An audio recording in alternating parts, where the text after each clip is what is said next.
Hello friends, ओम श्री गणेशाय नमः। आप सभी का स्वागत है आपके अपने यूट्यूब चैनल पर।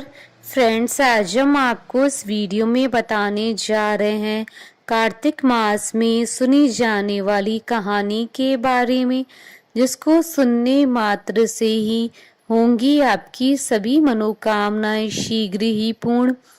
फ्रेंड्स, वीडियो शुरू करने से पहले आपसे रिक्वेस्ट है, अगर आप हमारे चैनल पर नए हैं और आपने अभी तक चैनल को सब्सक्राइब नहीं किया है तो प्लीज़ सब्सक्राइब कीजिएगा चैनल को, साथ ही प्रेस कीजिएगा बेल आइकन को, जिससे नए वीडियोस से रिलेटेड नोटिफिकेशन आपको तुरंत प्राप्त हो सके। और वीडियो पसंद आने पर वीडियो को लाइक और शेयर जरूर कीजिएगा, ताकि सभी भक्तों को इस वीडियो का लाभ प्राप्त हो सके। और कमेंट बॉक्स में जय श्री कृष्णा जरूर लिखिएगा।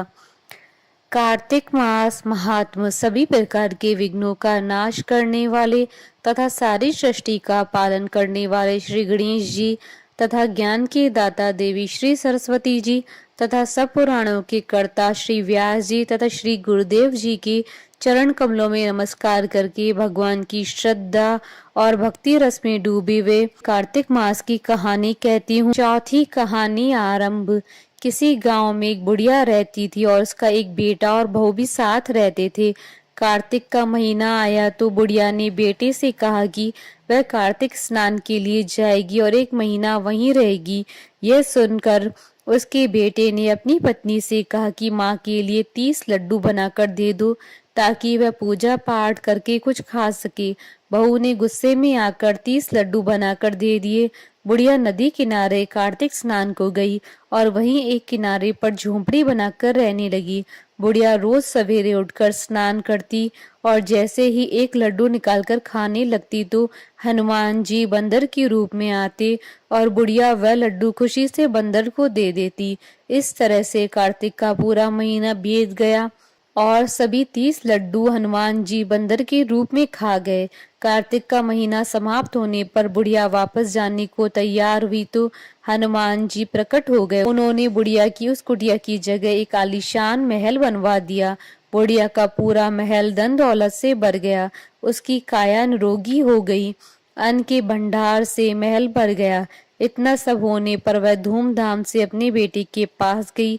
बुढ़िया को इतना धनी देख उसकी बहू ने मन में कहा कि मैं भी अपनी माँ को कार्तिक स्नान के लिए भेजूंगी। और अगले कार्तिक आने पर उसने अपनी माँ को कार्तिक स्नान के लिए कहा।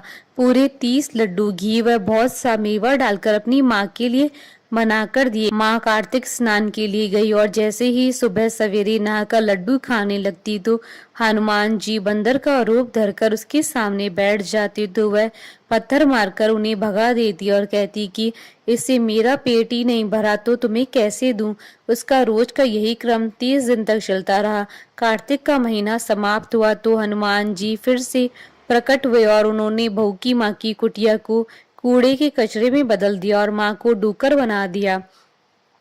कार्तिक महीना समाप्त होने पर बहू ने भी अपने पति से कहा कि कार्तिक का महीना खत्म हो गया है, आप मेरी माँ को गाजे बाजे के साथ लेकर आओ। लड़का अपनी सास को गाजे बाजे के साथ लेने गया तो वहां देखता है कि कुटिया की जगह कूड़े का ढेर लगा है और उस पर उसकी सास डूकर बनकर बैठी है। लड़के को देख हनुमान जी प्रकट हुए और बोले कि बेटा, तुम्हारी माँ ने सच्चे मन से कार्तिक का स्नान किया और पूजा पाठ किया, इसलिए ही तुम्हारी माँ पर कार्तिक देवता का आशीर्वाद बरसा। लेकिन तुम्हारी सास ने पापी मन से ये कार्य किया और कार्तिक महीने में बेटी के घर का अन्न खाया, इसलिए कार्तिक देवता इससे नाराज हो गए हैं, जिससे वह डूकर बन गई है। हे कार्तिक देवता, जैसे आप लड़के की माँ पर बरसे वैसे ही आप सभी पर बरसना। कहानी अधूरी हो तो पूरी करना और पूरी हो तो मान रखना। बोले भगवान विष्णु जी की जय, हनुमान जी की जय। हमारे साथ इस वीडियो में अंत तक बने रहने के लिए आपका धन्यवाद। ओम श्री गणेशाय नमः।